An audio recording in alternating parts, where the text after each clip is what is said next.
ఏపీలో అంగన్వాడీల సమ్మెతో ప్రభుత్వం ఎస్మా ప్రయోగించింది. వీరిని అత్యవసర సర్వీసుల కిందకు తీసుకొస్తూ జీవో నెంబర్ 2ను జారీ చేసింది ఏపీ ప్రభుత్వం. 6 నెలల పాటు సమ్మెలు, నిరసనలు నిషేధిస్తున్నట్టు స్పష్టం చేసింది. గర్భిణీలు, బాలింతలు, పసిపిల్లలకు అందించే సేవలను అత్యవసర సేవలుగా పరిగణించింది ప్రభుత్వం. మరోవైపు సమ్మె చేసిన కాలానికి అంగన్వాడీ వర్కర్లు, హెల్పర్ల వేతనంలో కోత విధించారు. దాదాపు 3,000 తగ్గించి 8,050 వేతనాన్ని వారి ఖాతాలో జమ చేశారు. ప్రభుత్వం తమపై ఎస్మా ప్రయోగించినా వెనక్కి తగ్గే ప్రసక్తే లేదని తేల్చి చెప్పారు అంగన్వాడీలు. తమపై ప్రభుత్వం బెదిరింపులకు పాల్పడుతోందని, అందుకు భయపడే ప్రసక్తే లేదని, తమ సమస్యలు పరిష్కరించే వరకు సమ్మె కొనసాగిస్తామని స్పష్టం చేశారు. అంగన్వాడీల సమ్మెపై ఎస్మా ప్రయోగం సరైందేనన్నారు ఏపీ ప్రభుత్వ సలహాదారు సజ్జల రామకృష్ణారెడ్డి.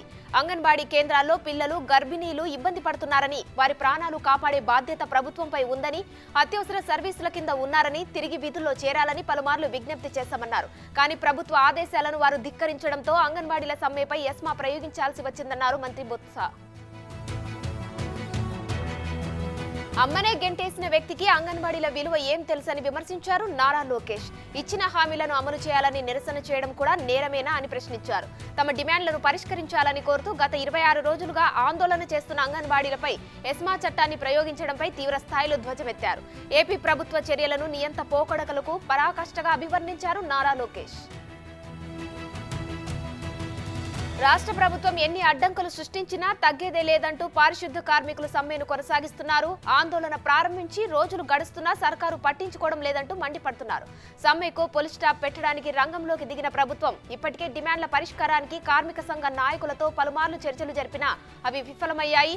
తమ డిమాండ్లపై ప్రభుత్వం సానుకూలంగా స్పందించేంత వరకు సమ్మె విరమించేది లేదని స్పష్టం చేస్తున్నాయి కార్మిక సంఘాలు. ఏపీలో 1,00,000 మంది మున్సిపల్ కార్మికులు రోడ్డెక్కిన ప్రభుత్వం స్పందించదా అంటూ ప్రశ్నించారు సిపిఐ రాష్ట్ర కార్యదర్శి రామకృష్ణ. నిర్ణయాధికారం లేని మంత్రులతో చర్చలు ఎందుకని మండిపడ్డారు.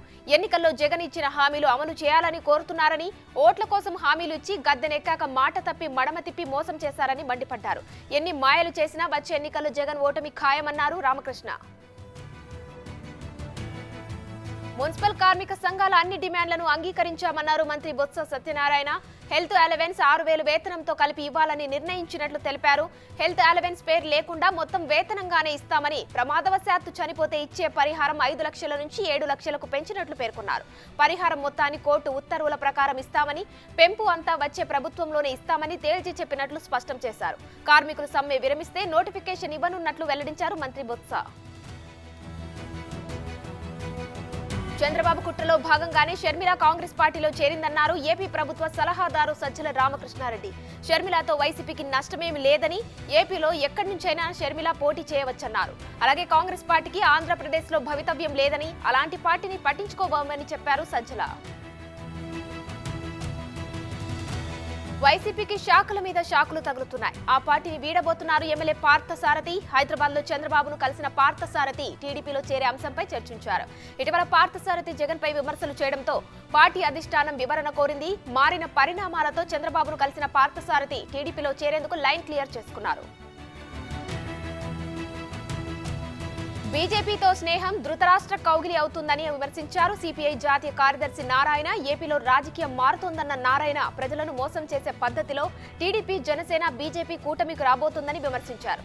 ఇప్పటికే ఏపీ ప్రజలు బీజేపీని, మోదీని వ్యతిరేకిస్తున్నారని, సీట్ల సర్దుబాటు బయటికొస్తే టీడీపీ కూడా అదే పరిస్థితికి ఎదురవుతుందన్నారు. షర్మిల రాకతో ఆంధ్ర రాజకీయాల్లో మార్పులు జరిగే అవకాశం ఉందన్నారు. ఇండియా కూటమిలోని కాంగ్రెస్ తో కలిసి సిపిఐ ఏపీలోనూ పనిచేస్తుందన్నారు నారాయణ. గంగాధర నెల్లూరులోని పాలసముద్రం మండలంలో మహిళలతో కలిసి కోలాటమాడి సందడి చేశారు డిప్యూటీ సీఎం నారాయణ స్వామి. పెన్షన్ల పెంపు కార్యక్రమంలో పాల్గొన్న ఉప ముఖ్యమంత్రి, మండల పార్టీ అధ్యక్షులు తులసి యాదవ్, ఎంపీపీ శ్యామలాదేవి మహిళలతో కలిసి చిందేసి కార్యకర్తలను అలరించారు. రా కదలిరా పేరుతో టీడీపీ నిర్వహించే భారీ సభకి ఏర్పాట్లు పూర్తి అయ్యాయని టీడీపీ నేత కేశినేని చిన్ని అన్నారు. తిరువూరు సభకు జనసేన, టీడీపీ కార్యకర్తలు పెద్ద ఎత్తున హాజరవుతారని తెలిపారు. 2024 ఎన్నికల శంఖారావంగా సభ ఉండబోతోందన్నారు కేశినేని చిన్ని. అనంతపురం జిల్లాలోని తాడిపత్రి మున్సిపల్ ఆఫీస్ వద్ద ఉద్రిక్తత నెలకొంది. డిమాండ్ల సాధన కోసం సమ్మె చేస్తున్న కాంట్రాక్టు కార్మికులు మున్సిపల్ ఆఫీసును చెత్తతో నింపేశారు. కమిషనర్ ఛాంబర్ వద్ద చెత్త, కోళ్ల వ్యర్థాలు వేసి నిరసన తెలిపారు.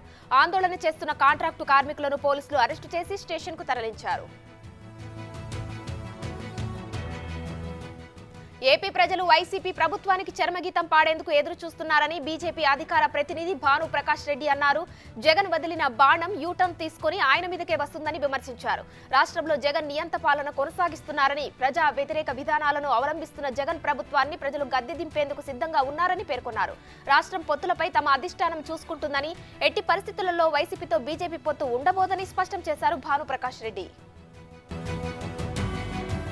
సింహాచలంలో మాజీ మంత్రి ఎమ్మెల్యే అవంతి శ్రీనివాసరావుకు నిరసన సెగ ఎదురైంది. గడప గడపకు కార్యక్రమంలో పాల్గొన్న ఎమ్మెల్యేను మహిళలు అడ్డుకున్నారు. పంచగ్రామాల భూ సమస్య పరిష్కరించకుండా ఎందుకు వచ్చారంటూ నిలదీశారు. మహిళల ప్రశ్నలకు సమాధానం చెప్పలేకపోయిన అవంతి అక్కడి నుంచి నెమ్మదిగా జారుకున్నారు.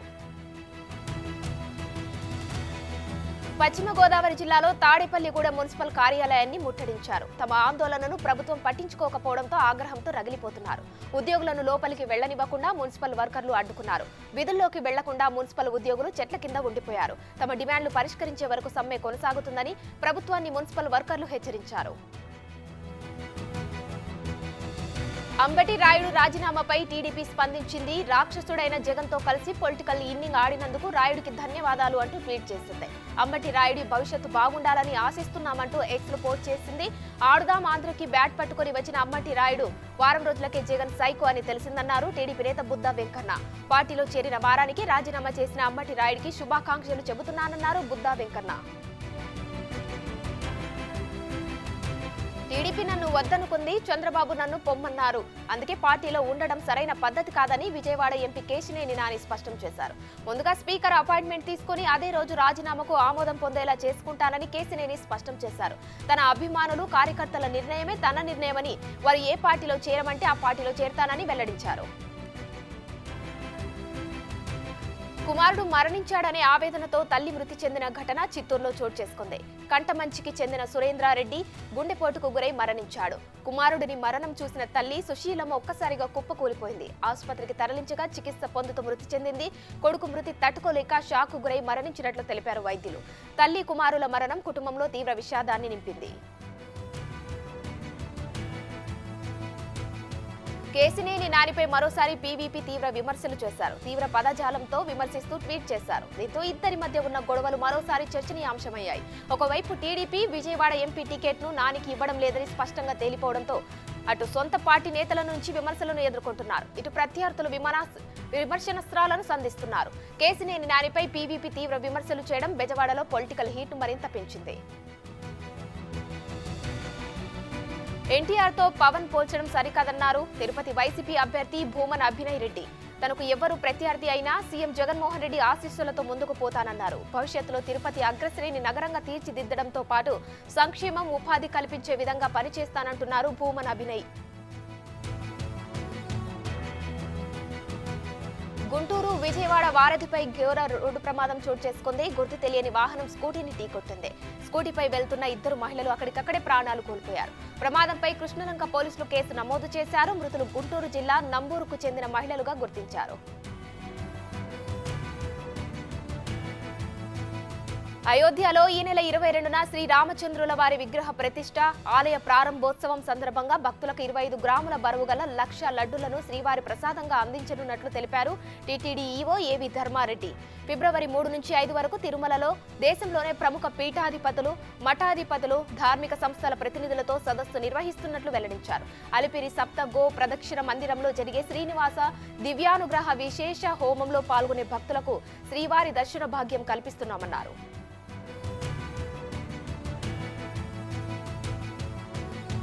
అనారోగ్య సమస్యతో బాధపడుతున్న ఏపీ శాసనసభాధిపతి తమ్మినేని సీతారాం విశాఖలోని ఓ కార్పొరేట్ ఆసుపత్రిలో చికిత్స పొందుతున్నారు. అస్వస్థతకు గురైన ఏపీ స్పీకర్ను కుటుంబ సభ్యులు తొలుత శ్రీకాకుళంలోని ఓ ఆసుపత్రిలో చేర్పించారు. మెరుగైన చికిత్స కోసం విశాఖకు తరలించారు. ప్రస్తుతం ఆయన ఆరోగ్య పరిస్థితి నిలకడగా ఉందని తెలిపారు వైద్యులు. తమ్మినేని సీతారాంను ఆసుపత్రికి వెళ్లి పరామర్శించారు వైవి సుబ్బారెడ్డి. అత్యున్నత క్రీడా పురస్కారమైన మేజర్ ధ్యాన్ చంద్ ఖేల్ రత్న అవార్డుకు తన పేరును పరిగణలోనికి తీసుకోకపోవడంపై ఆర్చరీ ప్రముఖ క్రీడాకారిణి వెన్నం జ్యోతి సురేఖ దాఖలు చేసిన వ్యాజ్యంలో న్యాయం ఉందని అభిప్రాయపడింది AP high court. Khel Ratna award కోసం డిసెంబర్ 14న పిటిషనర్ సమర్పించిన వినతిని పరిగణలోనికి తీసుకోవాలని కేంద్ర క్రీడల శాఖ మంత్రి అనురాగ్ సింగ్ ఠాకూర్ను ఆదేశించింది.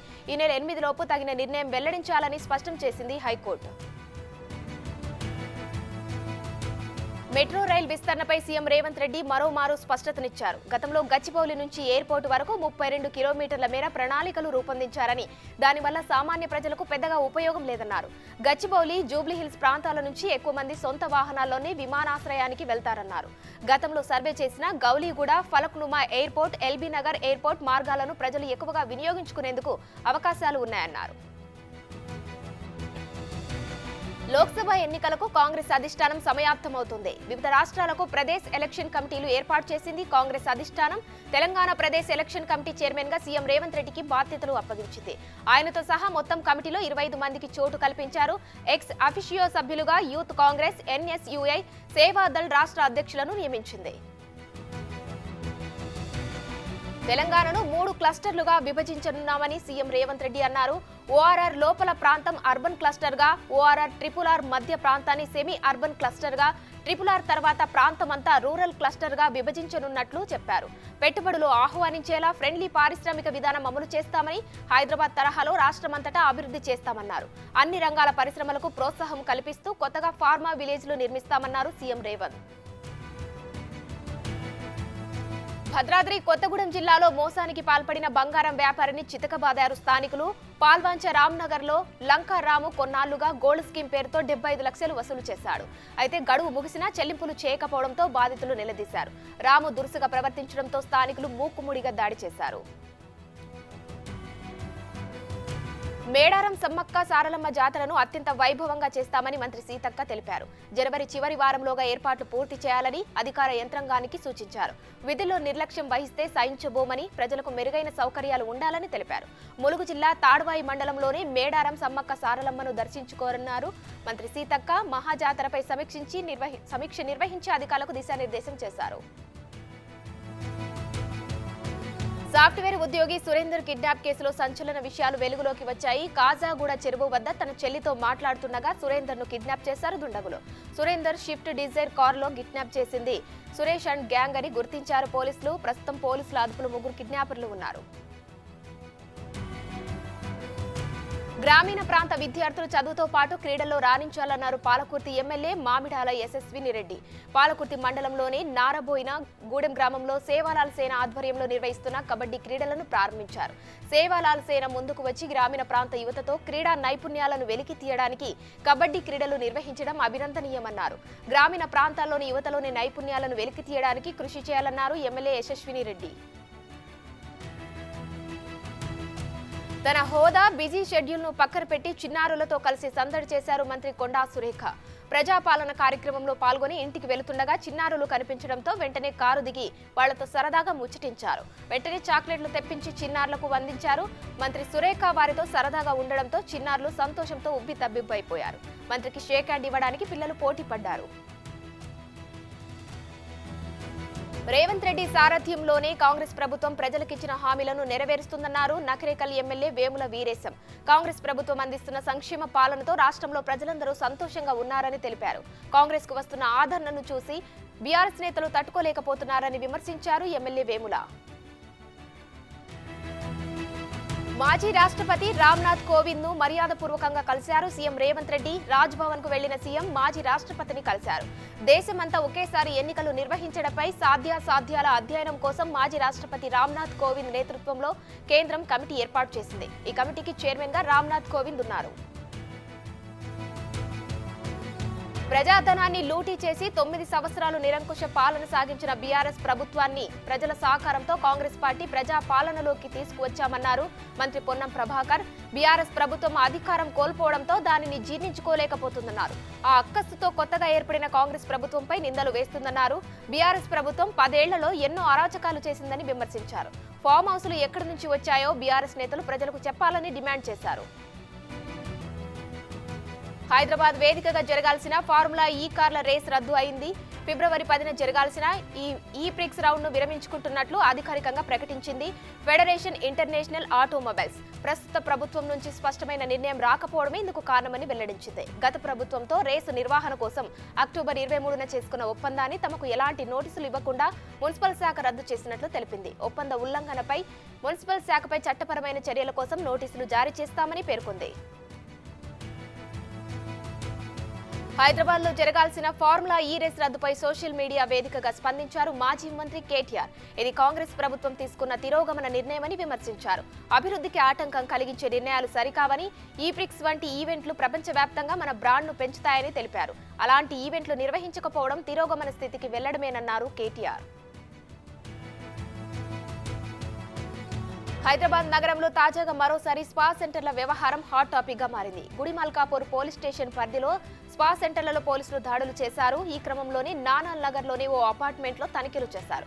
పక్కా సమాచారంతో south west zone task force గుడి మల్కాపూర్ పోలీసులు 2 చోట్ల సోదాలు నిర్వహించారు. ఇందులో భాగంగా జన్నత్ గోల్డెన్ అనే 2 స్పా సెంటర్లలో క్రాస్ మసాజ్ చేస్తున్న 5 అమ్మాయిలతో పాటు ఒక వ్యక్తిని అదుపులోకి తీసుకున్నారు. గ్రేటర్ హైదరాబాద్ మహానగర పాలక సంస్థలో ఏళ్ల తరబడి ఒకే చోట ఉన్న అధికారులను బదిలీ చేస్తూ ఉత్తర్వులు జారీ చేసింది తెలంగాణ ప్రభుత్వం. కూకట్పల్లి జోనల్ కమిషనర్ వి మమతను national institute of urban management కు బదిలీ చేసింది. ఆమె స్థానంలో ఐఏఎస్ అధికారి అభిలాష అభినవ్ను నియమించింది. షేర్లింగంపల్లి జోనల్ కమిషనర్ శ్రీనివాసరెడ్డిని డిప్యూటేషన్ రద్దు చేసి ఆయన స్థానంలో ఐఏఎస్ అధికారి స్నేహ శబరీష్ కు బాధ్యతలు అప్పగించింది. వీరితో పాటు మరికొంతమంది డిప్యూటీ కమిషనర్లను బదిలీ చేసింది ప్రభుత్వం. ఎన్నికల్లో ప్రజలను మభ్యపెట్టి కాంగ్రెస్ పార్టీ గెలిచిందని ఆరోపించారు BRS MLA Kadiyam Srihari. BRS ప్రభుత్వం తెచ్చిన గృహలక్ష్మి పథకాన్ని రద్దు చేయడంతో రాష్ట్రంలో లక్షలాది మంది లబ్ధిదారులు రోడ్డున పడే పరిస్థితి వచ్చిందన్నారు. ప్రభుత్వ ఆదాయంపై అవగాహన లేక అడ్డగోలుగా హామీలు ఇచ్చారని, డిసెంబర్ 9న తెలంగాణలో ఇందిరమ్మ రాజ్యం వస్తుందని, రైతులు తీసుకున్న పంట రుణాలు 2 లక్షల వరకు మాఫీ చేస్తామని చెప్పిన కాంగ్రెస్ ఆ విషయంలో ఇంతవరకు అతిగతి లేదని విమర్శించారు. కాంగ్రెస్ 6 గ్యారెంటీలపై ప్రజల్లో అనుమానాలు ఉన్నాయన్నారు మాజీ మంత్రి బీఆర్ఎస్ ఎమ్మెల్యే మల్లారెడ్డి. 6 పథకాలు ఏ విధంగా అమలు చేస్తారో ప్రజలకు వివరించాల్సిన బాధ్యత రాష్ట్ర ప్రభుత్వంపై ఉందన్నారు.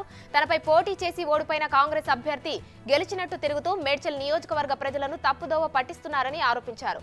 పార్టీ అధిష్టానం ఆదేశిస్తే మల్కాజ్గిరి లోక్సభ స్థానం నుంచి పోటీ చేస్తానన్నారు మల్లారెడ్డి.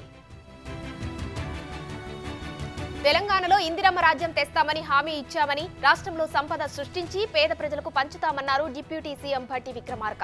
కాంగ్రెస్ ప్రభుత్వం ఏర్పడగానే మహాలక్ష్మి పథకాన్ని అమలు చేశామని, రాజీవ్ ఆరోగ్యశ్రీ సాయాన్ని 10 లక్షలకు పెంచామని, పూర్తి స్థాయిలో 6 గ్యారెంటీలను అమలు చేసేందుకు ప్రణాళికలు రూపొందిస్తున్నామని తెలిపారు. బడ్జెట్ అంచనాల కోసమే ప్రజాపాలన ద్వారా దరఖాస్తులు స్వీకరిస్తున్నామన్నారు భట్టి.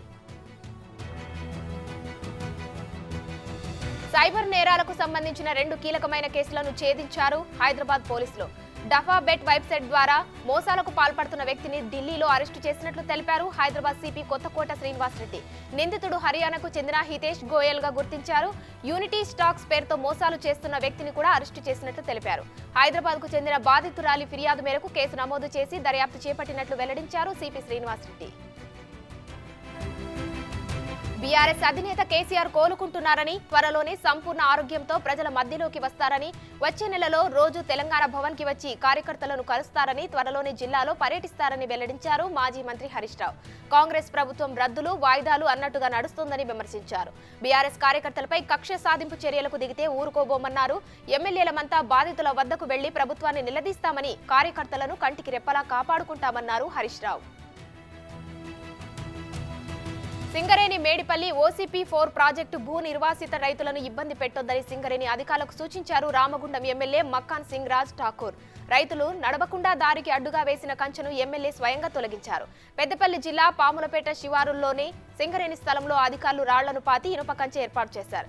OCP4 ప్రాజెక్టు మూతపడి 5 ఏళ్లు కావస్తున్నా సమస్యలు మాత్రం నిర్వాసితులను వెంటాడుతున్నాయని, ఈ అంశాన్ని సీఎం దృష్టికి తీసుకెళ్తానన్నారు మక్కాన్ సింగ్. తెలంగాణలో పెండింగ్ ట్రాఫిక్ చలాన్ల చెల్లింపునకు వాహనదారుల నుంచి అనూహ్య స్పందన లభిస్తుంది. పోలీసుల రికార్డుల ప్రకారం రాష్ట్ర వ్యాప్తంగా 3.59 కోట్ల పెండింగ్ చలానాలు ఉన్నాయి. తాజాగా ప్రభుత్వం డిసెంబర్ 25 వరకు ఉన్న వాటిపై భారీగా రాయితీ ప్రకటించింది. ఈ అవకాశం మరో 3 రోజులు మాత్రమే ఉంది. ఇక ఈ అవకాశాన్ని వాహనదారులు సద్వినియోగం చేసుకోవాలని పోలీసులు సూచిస్తున్నారు. Mee Seva, Paytm, T wallet, net banking ద్వారా కూడా చెల్లింపులు స్వీకరిస్తుంది పోలీస్ శాఖ. ప్రభుత్వ భూములు భారీగా చేతులు మారడంతో పాటు పెద్ద ఎత్తున అక్రమాలు జరిగాయని భావిస్తున్న రాష్ట్ర సర్కార్ దీనిపై మరింత లోతుగా అధ్యయనం చేయాలని నిర్ణయించింది. ఇందుకు సంబంధించిన ధరణి పోర్టల్ సర్వర్ వివరాలన్నింటినీ సమర్పించాలని అధికారులను ఆదేశించింది ప్రభుత్వం. ఇప్పటికే పొందిన కొంత సమాచారం ఆధారంగా మరింత లోతుగా వివరాలు సేకరించాలని రెవెన్యూ అధికారులను ఆదేశించింది రాష్ట్ర ప్రభుత్వం. టీఎస్పీఎస్సీ పేపర్ లీకేజ్ కేసులో సంచలన తీర్పును వెల్లడించింది నాంపల్లి కోర్టు. ఈ కేసులో 7 మంది నిందితులకు ఒకేసారి నాన్ బెయిలబుల్ వారెంట్ను జారీ చేసింది. కోర్టు ఆదేశాలను నిందితులు బేఖాతారు చేస్తూ కోర్టుకు హాజరు కాలేదు. విచారణకు గైర్హాజరైన నిందితులు గైర్హాజరు పిటిషన్ను దాఖలు చేశారు. అయితే నిందితులకు అనుమతి నిరాకరిస్తూ వారిపై నాన్ బెయిలబుల్ వారెంట్ జారీ చేసింది నాంపల్లి న్యాయస్థానం. 7 నిందితులను అరెస్టు చేసి కోర్టులో హాజరుపరచాలని పోలీసులను ఆదేశించింది కోర్టు. తెలంగాణలోని జూనియర్ కాలేజ్ విద్యార్థులకు సంక్రాంతి సెలవులు ప్రకటించింది ఇంటర్ బోర్డు. ఈ నెల 13 నుంచి 16వ తేదీ వరకు 4 రోజుల పాటు సెలవులు ప్రకటించింది. సెలవుల సమయంలో ప్రైవేటు కాలేజీలు తరగతులు నిర్వహిస్తే కఠిన చర్యలు తీసుకుంటామని హెచ్చరించింది ఇంటర్ బోర్డు. కోదండరాముడి జన్మస్థలమైన అయోధ్య నగరం సర్వాంగ సుందరంగా ముస్తాబవుతుంది. ప్రాణ ప్రతిష్ఠ రోజు ఎలాంటి ఆటంకం లేకుండా అన్ని పనులు చాలా జాగ్రత్తగా చేస్తున్నారు. రామ మందిరం ప్రారంభం, విగ్రహ ప్రాణ ప్రతిష్ఠకు సమయం దగ్గర పడుతుండటంతో నిర్మాణ సుందరీకరణ పనులు శరవేగంగా జరుగుతున్నాయి. దేశ విదేశాల నుంచి ఆలయానికి శ్రీరాముడికి విశిష్టమైన కానుకలు వస్తున్నాయి. ఇస్రో చరిత్రలో మరో అద్భుత ఘట్టం నెలకొంది. మరో కీర్తి కిరీటాన్ని ధరించింది ఇస్రో. శ్రీహరికోటలోని సతీష్ ధావన్ స్పేస్ సెంటర్ నుంచి ప్రయోగించిన ఆదిత్య L1 విజయవంతంగా తుది కక్షలోకి చేరుకుంది. ఇప్పటి నుంచి 5 ఏళ్ల పాటు సూర్యుడిని అధ్యయనం చేసేందుకు ఆదిత్య సిద్ధమైంది. 15 లక్షల కిలోమీటర్ల దూరంలో ఉన్న లాంగ్రాంజ్ పాయింట్ 1 కక్షలో ఇప్పుడు చక్కర్లు కొట్టనుంది ఈ స్పేస్ క్రాఫ్ట్. ఉక్రెయిన్లోనే పోక్రోవ్స్క్ పట్టణంపై మిసైళ్లతో విరుచుకుపడింది రష్యా. ఈ ఘటనలో 5 చిన్నారులు సహా 11 మంది మృతి చెందారు. రష్యా తన S-300 మిసైల్తో దాడి చేసిందని, 6 భవనాలు నేలకూలాయని తెలిపారు. డొనెట్స్క్ రీజనల్ హెడ్ సహాయ చర్యలకు సంబంధించి ఫోటోలను విడుదల చేశారు. ఈ ఘటనపై స్పందించిన ఉక్రెయిన్ అధ్యక్షుడు జెలెన్స్కీ ఉక్రెయిన్పై జరిగే ప్రతి దాడికి రష్యా పరిణామాలను ఎదుర్కోవాల్సి వస్తుందన్నారు. ఇజ్రాయెల్పై లెబనాన్ తీవ్రవాద దళం హెజ్బొల్లా ప్రతీకార దాడులకు దిగింది. 60కి పైగా రాకెట్లతో విరుచుకుపడింది. మౌంట్ మెరోన్ పై ఉన్న గగనతల నిఘా స్థావరం వైపు 62 రాకెట్లను ప్రయోగించామని, అవి నేరుగా లక్ష్యాన్ని తాకాయని వెల్లడించింది. బీరూట్ సమీప ప్రాంతంలో సీనియర్ హమాస్ నేతను హతమార్చిన ఘటనపై ప్రతీకారం తీర్చుకుంటామని ప్రకటించిన మరుసటి రోజే ఈ దాడులు నిర్వహించింది. ఇది కేవలం ప్రారంభమేనని పేర్కొంది.